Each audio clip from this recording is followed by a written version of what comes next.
now on the situation in Syria. Allegations of a large-scale chemical weapons attack in a Damascus suburb leads to calls for the international community to act. The United Nations Secretary General Ban Ki-moon has called for an investigation without delay. Nathan King joins us now from our newsroom with the latest. Nathan. That's right, Mike. The shock and disgust at the images is global, but who is to blame and what should happen next shows the divisions that have divided in Syria since the conflict began. And a quick warning, some might find the images in our story disturbing. Whatever happened here in East Ghouta, the absence of any consensus over what to do about Syria's grinding civil war is in the spotlight again. Stopping short of military action, France has called for a forceful reaction if Bashar al-Assad's government is behind the attack. Russia has suggested that rebels may have staged it. China has condemned the use of chemical weapons, and Turkey has called for action. That red line Turkey mentioned was drawn a year ago by US President Obama, who said the use or movement of chemical weapons would be, quote, a game changer in Syria.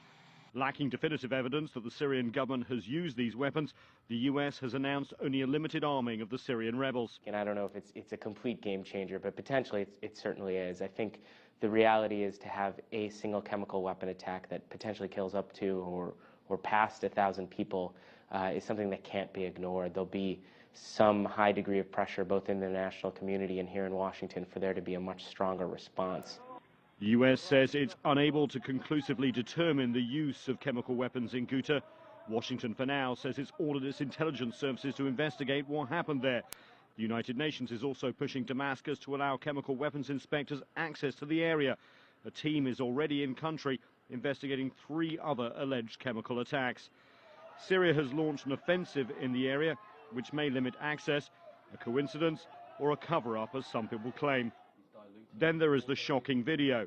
Some experts say the visual evidence indicates a chemical attack, but others question its veracity. There are, within some of the videos, examples which seem a little hyper-real and almost as if they've been set up. Of course, for a real determination to be made, samples for testing must be taken at the site and from potential victims. That seems, for now, unlikely. The current UN chemical weapons team investigation took 5 months to negotiate, and it's not there to apportion blame. Obviously, chemical weapons attacks, unfortunately, are not new. Remember the Saddam Hussein attacks on the Kurds in the northern town of Halabja back in 1998. Also, President Assad's father was accused of using chemical weapons in Syria back in 1982 during the Hama massacre, and they don't lead often to foreign intervention. So even though this seems to be a horrific, if proved true, attack, it may not change the dynamic immediately on the ground in Syria's long-churning civil war. And Nathan, this region, of course, giving the Obama administration fits, have got all these problems with Egypt, and they don't really know how to respond to that. And now you have to look at the options for the U.S. What can they do? Well, you know, it's a red line.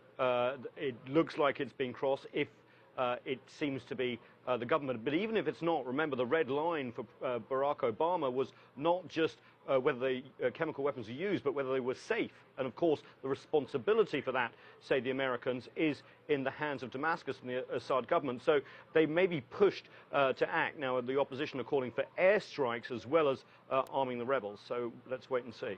All right, Nathan King live from our newsroom with the latest. Thanks so much.